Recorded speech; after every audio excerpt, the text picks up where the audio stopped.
Coming up on episode 171 of Creative Writing, I'm sharing how you can write and market your book at the same time.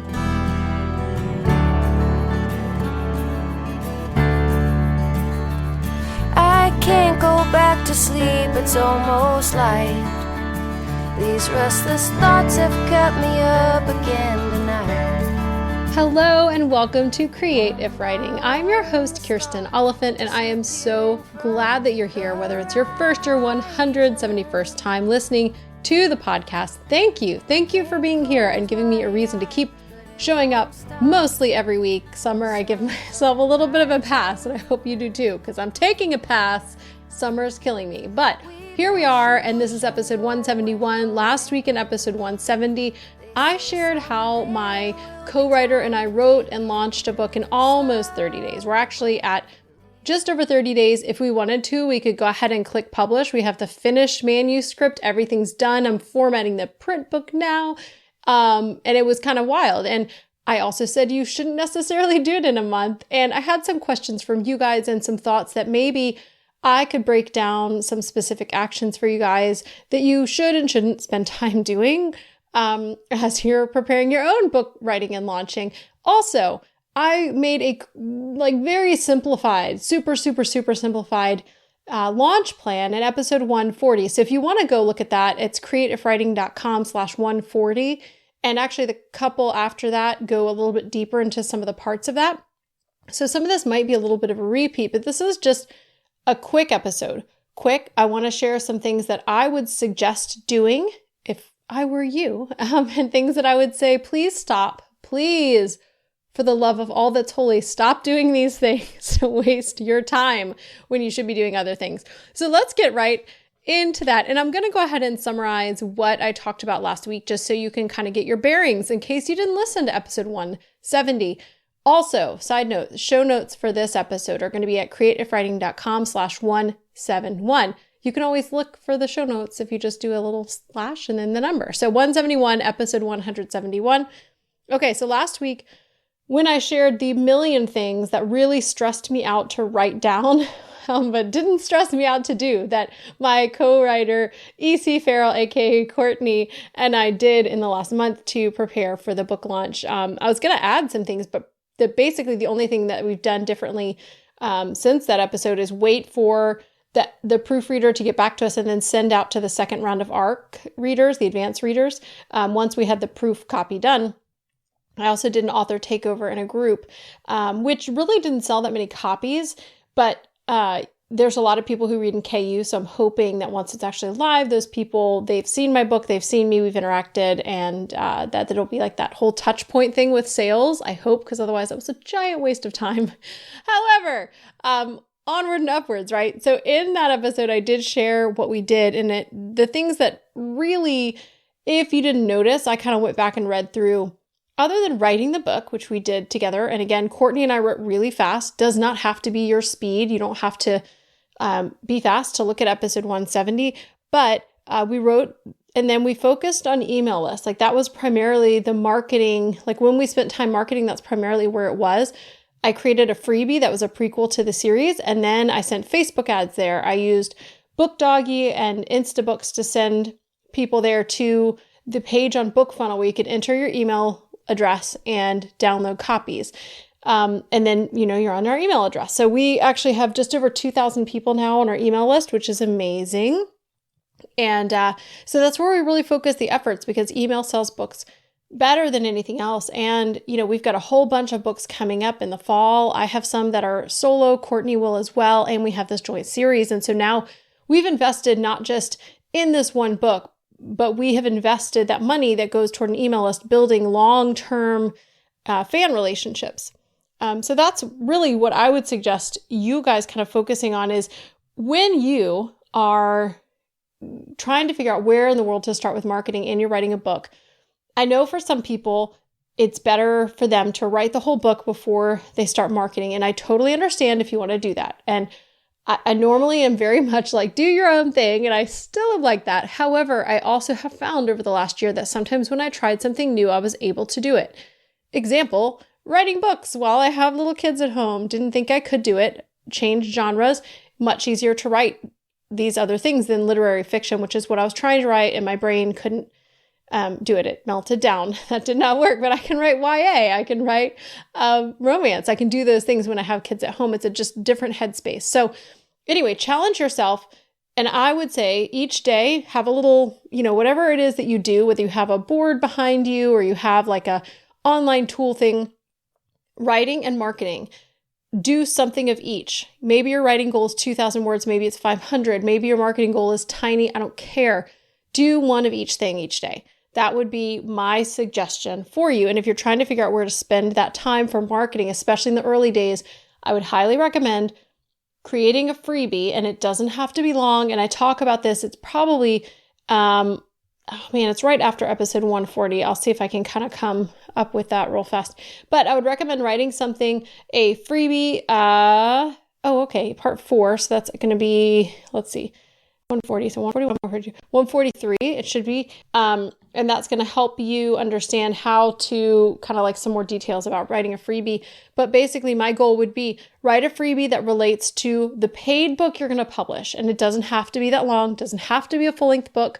I did a short story prequel that is, you don't have to read it before reading the book. So you could start the book and not have read the prequel. In fact, I think a lot of people will buy the book and then want the prequel. But the prequel, it's 12,000 words. It's really short. It's really like short story / novella. It's not long. And I've seen people do a little bit longer. It just depends on what you're doing. You could do sample chapters. I know somebody launching a new pen name right now. They wrote the first 3 chapters of the book. It might change later, but that's okay because they put those 3 chapters up, created a document, used BookFunnel, and sent paid traffic there to grow the list, and also had a link in the back. Go ahead and pre-order the book, and has been making sales through that. So that's the marketing that I would recommend that you do. Those are the things I would say to do. If you're going to have your freebie up, you can also look for promos that are within your niche. So I did some I did one a long time ago for another book that's with the same pen name. And I got, like 1,000 people on the list between the promo and those paid sites I mentioned, Instabooks in particular. And, author promos are really helpful because it's a whole bunch of similar genred books. You're all promoting it to your different lists, and then people will see. So it's getting that more traffic, because traffic is a problem when you're growing your email list. It's getting that traffic to your page. So those are the places that I would recommend. And you can use BookFunnel, BookCave, which is, I think, mybookcave.com. They just want to call BookCave, but it's mybookcave.com. Story Origin is another one I really like. And then Prolific Works, which is not my favorite, but I know people use it. All of them have group promos that you can join. All of them allow you to grow your list. There's different price points. I'm not going to go over that. You can go look it up yourself and figure out what they include. And that's kind of what I would just recommend you doing. And then if you're going to pay for things, pay for Facebook ads to send traffic there, but kind of test the waters first, because you want to make sure let people enjoy what you're doing. So Facebook ads, if you don't know how to do them, can waste a ton of your money. They're really good at spending your money fast. And I made a separate link for the landing page for my Facebook ads that went to my freebie, and they converted much worse than the things like BookDoggy and Instabooks. Just not as many people, they would get there, and I tried changing the copy, and it got a little bit better when I changed the copy, but it still wasn't great. It was like 35 to 40%, where some of the things that I sent to it, 80% of people that went to the page downloaded it. And that's a high percentage. Okay. So just so you know, that's really high. Facebook ads were much lower, but they cost a lot more. Like I think the cost for the leads, AKA the emails that I got from using Facebook ads, were like 3 times the amount of money that Instabooks and some of those places were. So just, put that on your little, area that you put super important thoughts to come back to. Facebook ads can waste your money, especially if you don't know what you're doing. Test things first. And make sure, because I got great responses back from people who read this, and maybe my targeting was off. Like I was getting people to click and then they're like, oh, I'm actually not really interested in this. That's fine too. It's a lesson for me. Like as I go to do more paid promos, I know which audiences may or may not actually be as interested as I thought. But that's what I did. So for you, if I were you, writing goal, marketing goal every day, and focus the marketing goals on building your email list, because that's a lasting thing you're building. Other things that you can do, you can go ahead and these are simple tasks that you could just add to your list. So like put these on a big list somewhere. If it stresses you out, put the list in a drawer and put out one thing per day. Okay. Because again, when I put all the stuff down that we did in the month, I was like, I feel sick. I feel sick. And I'd already done it. Like I didn't need to be stressed out. So I get it, you guys. I get the stress. Put one thing at a time. Easy things. BookBub. You can go there. You can claim your author profile. This takes like a day or two because they have to kind of go look for you. So go ahead and give yourself some time. And then you can claim the books that you have up on pre-order on Amazon. So they'll show up on BookBub. And what's crazy is that when we sent out probably 5 or 6 beta copies. Now beta, and I explain the difference to this or how I think of it in another episode whose number I don't have, but I'll try to link to it in the show notes. I sent those to the people. It was not proofread. It was just people to kind of give us okay, do big things need to change before we send this to the paid proofreader? Are there big mistakes? Are there big issues? And I was actually super thankful. The readers that got back to us, we sent it to about 6 people, 3 got back to us, and they all had the same kind of or 4 got back to us. They all had the same kind of feedback. They loved it, but there was a place it dragged, and we deleted a chapter and moved things along a lot quicker. And I think that really helped. That kind of feedback is invaluable. So then we could do that and then send it off to the paid proofreader. But when we did that, I found that actually a couple of them liked it so much that they were like, I already left a review on BookBub and Goodreads. And I was like, that's so cool because I hadn't had time. I'd never go to Bookreads. Combine them there. I never go to Goodreads, you guys, but someone had already taken the time to add the book there and leave reviews. So it already has a couple reviews and it's not even out, which is amazing. So that's something you can do too, is go to Goodreads, put your books in there, and you can ask people to add it to their TBR, their to be read list. It starts to get some visibility there. Again, not a huge thing that matters that much, but all these little things can be a marketing task, okay? Claim your profile.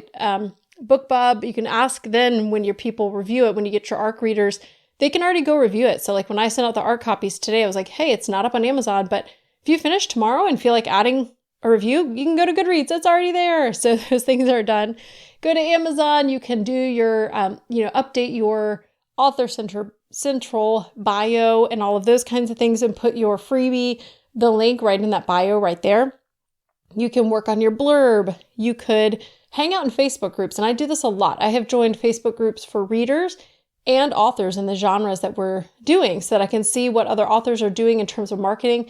And also I can see what readers are saying. I have a couple different posts in Facebook that I've saved that are like a gold mine of things people want to read. Like a lot of these reader groups. So now, I'll get into this when I tell you where not to waste your time. And I cannot wait. So I'll remind myself and you of this. But some of the groups, there's one that was asking, what are your favorite tropes to read in these paranormal, young adult books? And there were hundreds of people that voted on this and shared what they liked the most. And so I saved these because I was like, this is gold. I know what my readers want. And any post where there's a lot of comments, that's a general thing, okay, what are you really looking for in a book? Those kinds of things. They don't ask it like that, but that was the only one that came to mind with the tropes. So I've saved a bunch of them and seen, also kind of hung out and seen when people can promote, when they don't promote, what the culture of the group is like and which groups are a waste of time, which I'll get to in a minute. So finding Facebook groups or other places people are hanging out online that you could either learn from the other authors or see what the readers are talking about. And then setting up newsletter swaps because you've been growing your email list, right? So you can go into some of these groups. There's a lot of swaps groups. Again, all of these are on Facebook. I had someone reach out on Twitter and was like, what if I'm not on Facebook? And I was like, I'm so sorry. I don't really know what to tell you because I know there's other pockets of people, but if it were not for these Facebook groups that I'm in with other authors and with other people trying to, do this whole marketing things themselves, I wouldn't have learned half as much and I wouldn't have the connections I have. And I just don't know where else you can do that. People are on Slack, people are on Reddit, people are different places, people are posting on Instagram. There's just nothing like Facebook groups right now. There just isn't. So love or hate Facebook, join for the groups and get in some really high quality groups. Now, those are just some simple marketing tasks. Those aren't all the marketing tasks. Those are some simple ones. If you want to know all the marketing tasks, go back to episode 170, make your own list, and then add one per day, right? Do a task. Right? Do a task. Some tasks are short, some are long, but just little pieces, you guys, little pieces. And then no matter whether it's a month or 6 months, whatever it is, you've done a whole lot of writing and marketing, and you're going to be less stressed out than if you finish a whole book and then you're like, And now, where do I begin doing anything at all? Because that's such a hard place to be, you guys. Okay, so let's move on to where not to waste time. I love having episodes about this. And I thought about making this a whole episode, but it kind of tied well into just my general advice about writing and marketing, little bites of marketing with your writing. Okay, don't waste time. Number 1, shocker, social media. Okay, let's get real for a second now.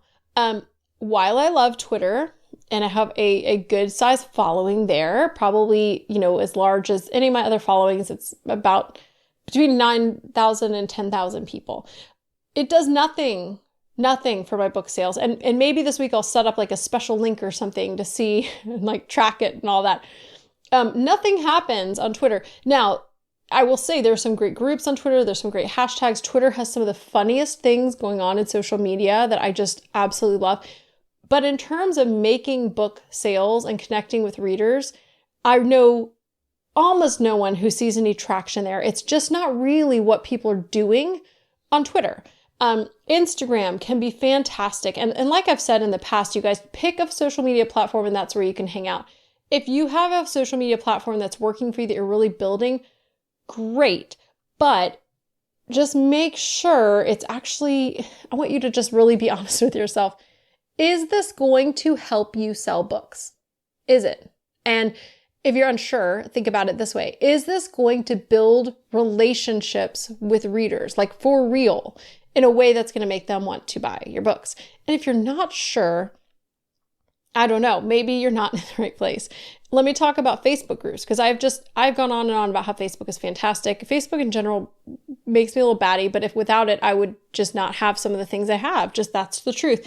However, all of these groups are not created equal, and I've been joining a lot of them. Like anytime in the past month, I've found groups that are related to urban fantasy, paranormal academy, and even just young adult books, but specifically young adult paranormal books. I have found some groups that are really helpful and others are a complete, giant, huge, fat waste of time for everyone involved, everyone in the group. You're wasting your time. And I want to go in there and be like, you're wasting your time. But I usually just leave the group because no one listens to you. They just get mad. And let me tell you what a waste of time is. A waste of time is if you go into a group and it's a giant bunch of posts on the wall from authors with blurbs or buy my book or my book's on sale, and then a link to their book or a link to their blog post. And you'll notice in most of these groups, there's no likes, maybe a few likes, no comments. It's just a bunch of people posting stuff. Complete waste of time. I'm going on a rant. My voice is raising. Did you know that's my number one pet peeve, wasting time, other people wasting my time. So right now I'm pet peeved about you wasting your own time. Stop it. If it's a group, that's all that's happening, get out. There's no point in even being in that group. Period. The end. It's over. Now, there are reader groups. And what I mean by this is groups that are more filled with readers and authors. Those groups where they're just like the link dropping, it's almost all authors. You're not going to buy each other's books. Yes, I do read books, but I'm not going to go buy one in there. I hang out in reader groups and I hear what other readers say they like. Those are the books I'm buying because I trust someone's recommendation. I'm not trusting an author to tell me their book is awesome because of course they think their book is awesome. I think my book is awesome. I want you to buy my book, but I'm not going to go dump it in a link graveyard, which is what those groups are. So find a reader group and you can tell really quickly which is which. Now, the thing that's so hard as an author is to be in those reader groups and be like, I just want to tell you about my book, y'all, because that's the book you want to read, my book. You've got to read the rules. Sometimes they allow promos. Sometimes you can recommend your own book. Don't go in there and be sneaky. Like I can't join groups as my pending pages. I have too many pages and haven't figured it out. Like they sometimes will let me join as my Kirsten Oliphant page, which I don't like do much there. And anyway, whatever. So they may not know if I'm in there as Kirsten, they may not know that I'm also Emma and Sullivan. So I could sneakily be like, here's my, I read this book over here. And I'd be lying. And I don't want to do that. I'm not doing that, you guys. But don't do that. Don't be smarmy. That would fall into the smarmy category. So, but just find some valuable Facebook groups. If they allow promo, great. One thing maybe you could do when you have like your ARC team or team of people to help launch your book, a Scream team, whatever it is say, hey, you know what else you could do besides reviews? here's a list of groups. Maybe you're already in them. If you're not, join them because they're great. But if you hear someone talking about like, hey, what's a good academy book? Recommend Supernatural Reform School. That's a great way for your supporters to support you, is not just to tell their family and friends, not to post on Facebook, but to be in these groups and to be kind of your go-to person. I know that I do that for other authors. When I like their books and I'm in a group and I hear a question asked about a book and one comes to mind from an author I really like, I post that link in there because I'm also a reader. I'm not, they haven't asked me to. We're not like trading favors. Again, kind of smarmy. It's genuine. This is a book I loved. Here it is. So that's something you can ask people to do. Overall, stop wasting your time on social media, building up your Twitter follower count, building up a giant Facebook page. Like my Sullivan page has like 5 likes. No, I might have gotten 10 this week, you guys. I don't care. I'm not using that page for anything except to run ads. And it doesn't matter how many page likes you have really when you run ads, just FYI. There is some social proof there, but it made no difference at all in the thousands of clicks that I got to my book funnel page to download my book. Nobody cared. They saw something, they were interested, and they went over there. So some people will click and be like, whoa, 4 likes. This is interesting. But for the most part, people just don't really care. Don't spend all your time there. A Facebook group can be fantastic, but you have to have time to cultivate and run it. If you don't start a Facebook group because that will also become a wasteland and then you're going to be really sad about it. Maybe wait on that if you don't have time. Social media, stop wasting your time. Another place I see people wasting their time, designing your own book cover. Okay. I'm going to have an episode just on book covers, so I won't go off too much. This is like you've just walked into a rant of Kiki. Here it is. Designing your book covers. Unless you're a designer, your book cover will not stand up to professionally designed covers on Amazon, period, the end. Stop trying to design your book covers. I say this as a former book cover design person who made this mistake. Stop it. Stop wasting your time. If you're a New Girl fan, imagine me as Coach in the very first episode of season 1 when Jess is crying in the restaurant and he just goes, stop it. That's me. Stop trying to design your book covers. Just walk away. I've mentioned some before. There's some great pre-made sites. If you search pre-made groups in Facebook, there's all these different pre-made sites where you can, or groups in Facebook where, based on different genres, where cover designers will be like, here's a cover I made for contemporary romance. It's $65. Do you want it or not? And there's also some great designers on Fiverr. Go search on there and look through their body of work. Don't do your own. It just will not sell your books, period. You're just wasting time. And I know this because I've spent hours like trying to find exactly the right font placement. And then it didn't matter because it looked bad and no one would buy it. Don't do it. Okay, blogging. This is number 3. We're number 3. Stop blogging. Okay, blogging can be helpful. Here's where blogging is really helpful. When you can use blogging to get traffic to your site to sell your books. However, for the most part, this is not how authors are using blogging because that takes smarts. That takes using SEO.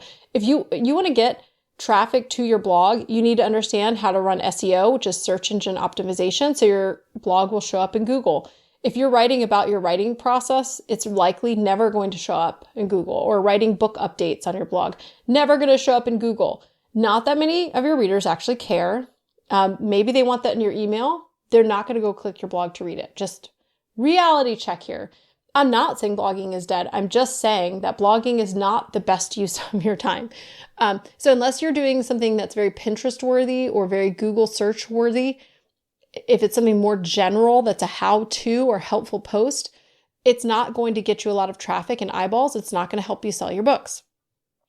Okay, blogs might be great for fans that you already have captured who really care about your life. Those are the only blogs of authors I read. Another mistake that authors make is they try to write so all these posts that I'm talking about, this right here, what I'm talking about right now, I would not use this on the Emma St. Clair blog to sell Emma books. My Emma fans do not care about how to launch a book. There are probably a few writers in there, but for the most part, they don't care. A lot of authors make the mistake of blogging for other authors, thinking it's going to sell their fiction, and it's just not. So go look at your blog. Are you writing about how to write? Are you writing teaching posts? Unless you're planning to have a business model based around teaching other authors, how to sell books, then you're reaching the wrong audience. Just stop blogging, or clarify your vision. If you want to blog to sell books, then you need to consider, what are the readers of my fiction books searching for? How could I show up in search engines, but also sell my books?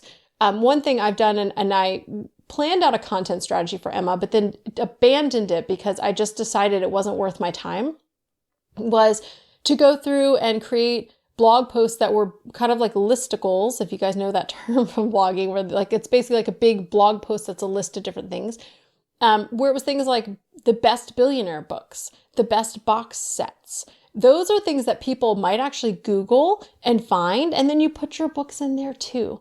Okay, that is an example of a content strategy that would sell fiction books. But for the most part, that's not what authors are writing. So just save your time. Your readers are not waiting with bated breath for your next blog post. They want you to write a book, and then they want to buy the book, and then they want to read it, and then they want you to write another. So stop wasting your time blogging.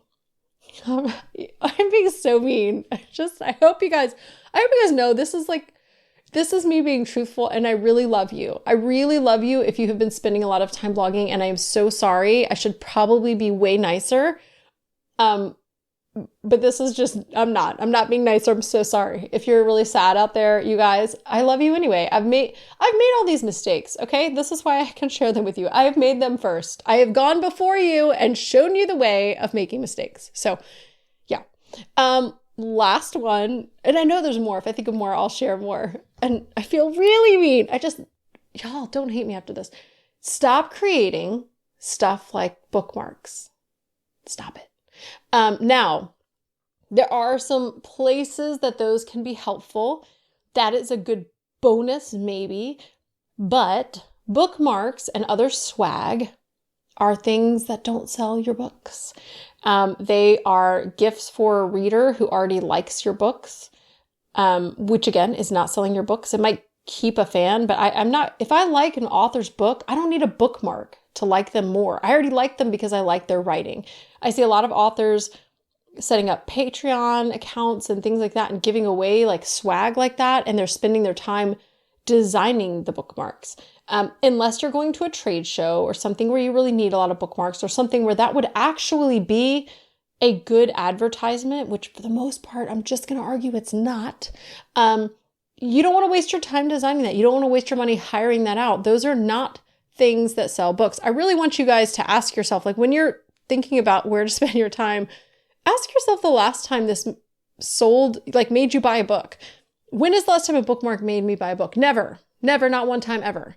Would I think it's really cool to get a bookmark from an author I liked? I don't like bookmarks, so I don't care. And this is not just because I don't like bookmarks, you guys. I don't really like them. If my favorite author sent me a bookmark and signed it, I might think that's really cool, but I'm already a fan. That's the only reason I think that's cool. If you're a no-name author, no one knows you, and you have these signed bookmarks, why do you think someone's going to care? They're not. So again, I'm so sorry. I'm being totally like the meanest person ever. Hate me all you want on Twitter. Everyone's doing that anyway, not to me, but just to each other. You can call me out at Kiki Mojo on Twitter and tell me that you're like really mad at me for telling you that your bookmark is a waste of time. But chances are it is. Now, if you are trying to do something like a Patreon, and I have seen people do that, although I don't know if I want to fully say that's a waste of time, but I think for most people it is, because all you're having to do is to drive more traffic to Patreon. Again, I talked in an earlier episode this year about the problem with growing your email list, and it's eyeballs was one of the things, because getting traffic to something is really hard. Getting traffic to buy your books is hard. Getting traffic to Patreon is just as hard. And then you're trying to get them to Patreon and then also get them to buy your books. So you're kind of like almost diluting the end. The end goal is to write books. I'm trying to think what I've spent. Oh, I should have written this down to tell you guys. I think I've spent on this launch so far about $500. That's more than I would have spent when I was launching Emma. And the reason is this: we're writing in a hot genre. I know what I'm doing because I've been doing it for over a year now. And I have been super smart about investing in things like email lists that's going to go on for longer amounts of time. So I just don't want you guys to be investing money into things that you don't need to invest your money into. Patreon, I see a lot of people trying to raise like $1,200, $1,500 to launch a book. Depends on your costs. I do know some people that pay way more for some things than others. But you can, if you're bootstrapping and you're like, man, I have like $300, you can launch a book. You can. You're going to be having to get covers from cheaper places and maybe upgrade. Again, don't design your own. Hire someone, even if it's a person on Fiverr. I absolutely love some designers on Fiverr. I'm not giving you their names because there's too many of you listening and they'll be too busy to work for me. So just go find your own. There's some great ones out there. And multiple. I've used several that I really actually like a lot. You don't have to spend all that money. You don't need to set up a Patreon that you're then going to waste time on getting all these people to do all these things, to do all the bookmarks, to get all the stuff, to give them special blog posts, to give them all this. You could be writing your book and you could be investing in marketing things that actually work. The only time Patreon really works is if somebody has a big platform already. And that's probably not you if you're trying to figure out the best way to market your book because you already have a platform and you're like, oh, I'll just tell my platform. If you don't have a big platform, Patreon is just one more thing that dilutes your time and energy. Unless for whatever reason you have a giant, like amount of money you have to make. And again, then I'm like, okay, well, what are you spending that on? Because there are ways to do it cheaper. There just are when you're first starting out. And then as you have more money, like I was saying with, launching this young adult pen name, I have more money at my disposal because I'm making money every month with Emma. Even when I don't launch a book, I make money. I make 4 figures every month. Some low 4 figures, some higher. But I'm making money every month that I can invest. And that's because I took the time to not waste my time doing these things. So stop it. I guess Patreon was kind of a bonus there, but I meant to just tag it on because it made me think of bookmarks. Think about the things you're doing. Every day write, every day do a marketing task. Stop doing things that are wasting your time. And if you're not sure, ask yourself, is this going to sell books? If you're unsure, ask other authors. And y'all, I'm in some groups right now that have a lot of people in them that are giving super bad advice. And so when you're in a group, like a critique group, and you ask for advice and you get a bunch of advice, it might be wise to kind of check that person out. You can't always, but sometimes you can. You can find like, oh, this person is a USA Today bestselling author. They might know what they're talking about more than the person who's like, I haven't published my book yet, but I think this book cover looks great. No, they can think all they want. They haven't done it yet. Okay. I just would give less weight to that. So in a group, maybe ask, hey, did you feel like you got a lot of ROI, return on your investment for this action or time thing? Ask some other authors and they will be willing to tell you. Obviously, I have told you a bunch of things right now, and I will tell you more in the Facebook group if you want to come in there and ask me. So if you do want to follow up, if you don't think I'm too mean at this point, you can go to creativewriting.com/community. And just as a caveat, there are always exceptions. I really don't like to be prescriptive and say, you can't do this, you can't do that. Maybe there's somebody out there that sold 1,000 copies of their book because of bookmarks. I have no idea, but there probably is someone with that kind of story out there. It's probably an exception to the rule. Doesn't mean it can't do great. I do know people who are successful designing their own book covers. I do know, or in spite of designing their own book covers. Okay, so there are exceptions to the rule. I do know some people who've blogged and had success. And again, it's not that you can't have success blogging. It's what you're blogging about and how you're blogging. But anyway, there are exceptions to everything that I say. However, this is overall advice I have taken and seen other authors using as well. So again, come into the Facebook community and tell me what you think. You can tell me off a little bit too. As long as you're like sort of nice, then I won't kick you out of the group or anything. But if you start cussing at me, you're out. You're just out, okay? creativewriting.com community. Or you can harass me at Twitter at Kiki Mojo. But really, I'm trying to help you guys. Write, do a marketing task every day, and don't do things that waste your time. The end. So again, you can go to creativewriting.com/171 to find the show notes for this episode. And I want to help you guys do this whole book launch thing. Thank you to Jasmine Commerce of JasmineCommerceMusic.com for the music for the show. And now is the time where I set you free.